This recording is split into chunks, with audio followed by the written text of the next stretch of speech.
Bonjour.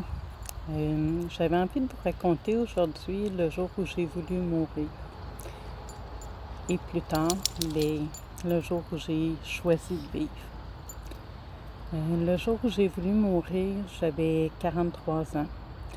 J'étais en dépression majeure sévère. Parce que, dans la vie, pour éviter de me retrouver seule avec mon mal-être, je m'étais garochée dans le travail beaucoup. J'avais une grande fille qui allait avoir 18 ans. Puis, suite à la dépression majeure sévère, j'ai aussi eu un diagnostic de trouble de personnalité limite qui m'a donné beaucoup de réponses à des émotions, des comportements, des choses que je vivais. La journée que j'ai voulu mourir, c'était une journée comme toutes les autres. C'était une journée où la dépression était très, très, très présente. Donc, je me suis levée, puis j'ai pris mes antidépresseurs. Le médecin m'avait aussi donné des activants en cas de besoin. Et à ce moment-là, le besoin était très fréquent. Fait que j'ai pris une petite activant. Cette soirée-là, j'avais un souper pour l'anniversaire de ma nièce. Donc, d'avoir un souper de famille, quand on a un trouble relationnel, dans mon cas, ça créait de l'anxiété. Donc, j'ai pris l'activant.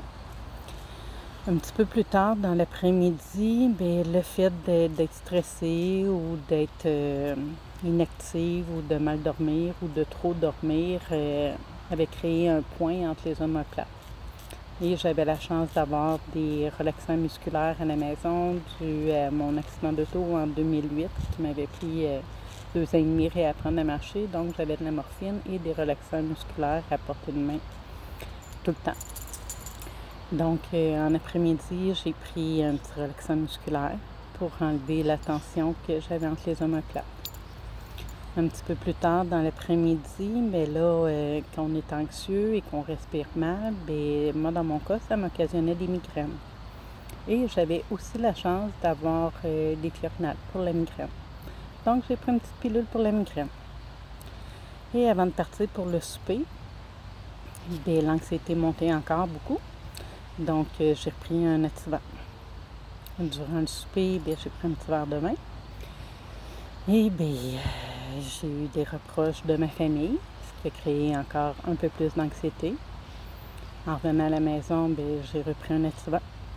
La douleur entre les omoplates était encore plus grande. Donc, j'ai repris un relaxant musculaire. La migraine ne voulait pas partir. J'ai repris une Fiorinal pour la migraine. Et la souffrance intérieure, physique et mentale était tellement grande que j'ai pris une petite pilule pour dormir en me disant que ça ferait passer la souffrance. Curieusement, habituellement, les petites pilules pour dormir m'assommaient. Mais cette fois-là, ça n'a pas fonctionné. Fait qu'une heure plus tard, j'ai repris une autre pilule pour dormir. Et possiblement que j'étais comme en deux mondes. J'ai repris des activants, j'ai repris des relaxants musculaires, j'ai repris les pilules pour la migraine et tout ça à répétition. J'ai passé la nuit debout à prendre des médicaments sans trop savoir, juste pour enlever la souffrance. Et en même temps, le désir de mourir était déjà très présent depuis très, très, très longtemps, sans vraiment avoir de plan. Le matin, ma fille a quitté pour aller travailler. Je l'ai saluée avant de partir et j'étais en pleurs. J'étais vraiment pas bien. J'avais beaucoup de souffrance. Le mal-être était hyper présent. Et j'ai repris d'autres médicaments. Et ensuite, plus de son, plus d'image. Possiblement que tout a embarqué en même temps. J'ai fait le 8-1, je me rappelle pas du tout. J'avais tout préparé, mon testament et tout ça était tout sorti sur la table. Je me rappelle m'être réveillée quelques jours plus tard à l'hôpital en entendant ma fille parler, mes parents, mes proches. Et Je savais pas trop ce qui s'était passé. Je, je sais pas à quel point je voulais mourir ou si je voulais tout simplement que la souffrance arrête. Quand je me suis réveillée, avant de m'ouvrir les yeux, j'entendais ma fille dans sa souffrance, dans sa peine, d'avoir eu peur de perdre sa mère. Puis je me suis dit, mon Dieu, une chance que ça n'a pas fonctionné parce que à l'adolescence, relation mère-fille, c'était plutôt difficile. Ça avait été difficile cette journée-là, comme beaucoup d'autres journées avant. Fait que possiblement qu'elle aurait culpabilisé beaucoup pour mon acte, pour ce que j'avais fait, si j'avais réussi. Heureusement, la vie a fait en sorte que ça ne fonctionne pas. Quand je me suis réveillée cette journée-là, j'étais encore comme entre deux mondes. Puis je me suis dit que si je choisissais de vivre maintenant, je ferais le choix conscient de faire des actions au quotidien pour bien aller. J'ai eu la chance d'avoir une thérapie qui a été plus ou moins aidante à ce moment-là parce que j'étais tellement assommée par la médication et encore tellement dépression que j'étais pas trop consciente de ce qu'on m'apprenait. Plus tard, j'ai fait une formation en programmation neurolinguistique. Ça m'a permis d'avoir énormément d'outils, de stratégies qui m'ont permis à moi de bien aller. J'ai voulu ensuite partager ces outils, ces connaissances à travers des conférences. On m'a approché pour écrire un livre, mon premier livre, Borderline et heureuse, qui est devenu rapidement best-seller suite à mon entrevue à Denis Lévesque. Avec tous les témoignages que je recevais, je me suis dit, OK, il ne faut pas que ça arrête là. Donc, j'ai écrit mon autre livre, Borderline et heureuse, où j'ai modélisé des gens qui avaient vécu toutes sortes de situations et qui s'en étaient bien sortis, qui étaient heureux maintenant. Et le constat que j'ai fait, c'est qu'à partir du moment où on choisit de vivre, puis qu'on met des actions au quotidien pour être heureux, tout se passe et les changements se font. Je suis vraiment impliquée au niveau de la santé mentale, un peu partout, à différents niveaux, que ce soit à travers des colloques en santé mentale, que ce soit à travers le CIS des Laurentides où j'anime les rencontres d'accueil aux troubles relationnels, avec le groupe de discussion que j'ai créé en décembre 2017, Borderline Anonyme, qui est à Mirabel, mais qui est aussi par vidéoconférence partout au Québec, où il y a des centaines de personnes qui sont venues jusqu'à maintenant et où on se partage des outils, des stratégies pour nous aider à ce que le mal-être, il reste pas aussi longtemps, qu'il soit moins présent, à être en mesure de gérer nos comportements, nos humeurs. Et tout ça, c'est vraiment, vraiment hyper aidant. Et en même temps, je trouvais qu'il y avait encore plein de gens qui me contactaient et qui me disaient regarde, j'ai besoin d'aide. Maintenant, j'ai fait des tentatives, j'ai été en crise beaucoup, je suis allée aux urgences, je suis sur la liste d'attente, j'en ai pour des années ou des mois à attendre pour avoir de l'aide, mais c'est maintenant que j'en ai besoin. Puis quand on regarde les statistiques, il y a une personne sur 5 qui va souffrir d'un trouble en santé mentale dans sa vie, que ce soit l'anxiété, la dépression, les TDAH, les troubles de personnalité, la bipolarité, les dépendances, nommez-les, il y en a tout plein. Et c'est de plus en plus jeune. Il y a des jeunes au primaire, au secondaire qui tentent de s'enlever la vie avec l'anxiété de performance et tout ça. Et il y a tellement d'outils qui existent qui sont malheureusement pas accessibles facilement et rapidement, que j'ai eu envie de créer ma fondation, la Fondation BA, qui vient en aide partout à travers le Québec aux gens qui souffrent de troubles en santé mentale et, entre autres, le trouble de personnalité limite, mais aussi les troubles associés et les proches, parce que souvent, quand on vit un grand mal-être, ça se transpose aussi sur les gens qui nous entourent. Donc, la Fondation aide aussi les proches à s'outiller pour pouvoir mieux nous aider.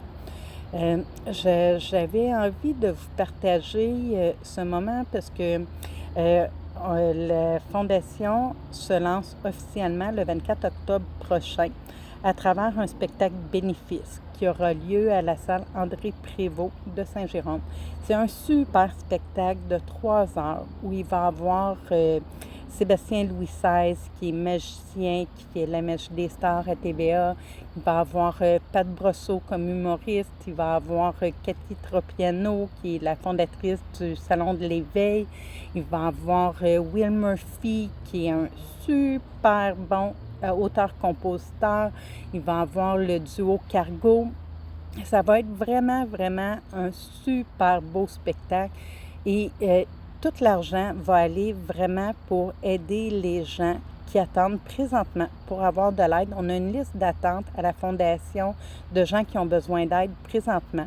On a un beau réseau de spécialistes qui sont prêts à offrir des services à moindre coût par l'intermédiaire de la Fondation, mais on a besoin d'argent. Et bien, cet argent-là va servir à les aider dans l'immédiat. Parce que quand tu as envie de mourir, c'est pas dans 1 an, 2 ans, 3 ans que tu as besoin d'aide au public, c'est maintenant. Et tu sais, le tiers des gens sur notre liste d'attente en 2016 se sont enlevés la vie sur nos listes d'attente en santé mentale au Québec. C'est aberrant. J'ai de la misère à accepter tout ça. Si dans la vie, tu n'as pas la chance d'avoir les moyens financiers de te payer un psychiatre, un psychologue au privé et que tu n'es plus capable, tu es trop dans la souffrance pour attendre au public, bien, souvent, les gens, pour arrêter les souffrances, vont faire une tentative de suicide, vont se ramasser à l'hôpital, à l'urgence, à répétition, parce qu'il y a des cris d'alarme, ils ont besoin d'aide. Et ça, nos jeunes enfants, maintenant, c'est complètement fou. Et, tu sais, je peux faire plein de choses pour aider, mais je ne peux pas tout faire tout seul. Et j'ai besoin de vous. J'ai besoin de vos dons. Vous pouvez aller sur fondationba.org pour faire un don ou pour acheter vos billets pour le spectacle bénéfice ou acheter des articles de la Fondation. Il n'y a pas de petits dons. On a besoin de beaucoup, beaucoup d'argent. Si vous êtes entrepreneur, que vous avez envie de devenir partenaire, contactez-moi sur info à commercial fondationba.org ou à Joanne Lavoie Coach à commercial hotmail.com. Il y a plein de possibilités. Ça va vous donner une visibilité d'être associé à notre fondation. Et ensemble, là, on peut tellement faire plus. J'avais envie de vous partager la journée où j'ai eu envie de mourir parce que, mais c'est pas écrit dans le front. Puis oui, on aura beau faire des beaux sourires, être drôle, être actif, ben ça veut pas dire que ça va bien en dedans. Et ben c'est pas donné à tout le monde d'avoir le gène du bonheur et de se lever dans le bonheur à tous les jours. C'est pas mon cas. Cette fragilité du trouble de personnalité, ben est là et elle sera toujours présente. Ça me demande un effort à chaque matin de changer mon énergie, de modifier mes comportements, de contrôler mes humeurs. Ça fait partie de moi, mais j'ai des stratégies maintenant, ce qui fait que ben, ma vie vaut la peine d'être vécue. C'est plus un fardeau que je porte, mais au contraire.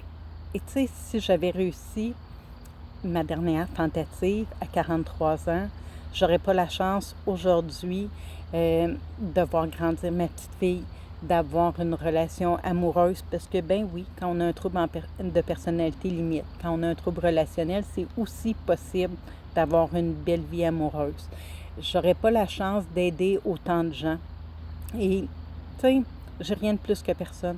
Si c'est possible pour moi de vivre heureuse, malgré un trouble en santé mentale, ben c'est possible pour tout le monde qu'on est bien outillé. Et c'est le but de la Fondation. Donc, je vous invite fortement à aller visiter la page de la Fondation à fondationba.org. Vous pouvez aller visiter ma page web aussi, joannelavoiecoach.com, pour voir mon entrevue avec Denis Lévesque et en savoir un peu plus sur moi, sur les services que je peux vous offrir. S'il vous plaît, aimez, partagez cette vidéo. Peut-être que vous, personnellement, ça va bien et c'est bien tant mieux. Mais il y a possiblement quelqu'un autour de vous, comme il y a une personne sur 5 qui souffre de troubles en santé mentale, il y a assurément quelqu'un autour de vous que cette vidéo pourrait aider. Donc, je vous invite à aimer, à partager pour le spectacle bénéfice. Ça va être une super soirée. C'est 3 heures de spectacle pour un petit 25 qui vient automatiquement permettre à quelqu'un d'avoir un service rapidement en santé mentale. Donc, sauver des vies, une personne à la fois, c'est ce que je vous demande. Merci beaucoup de m'avoir écouté et partagé. Bye bye.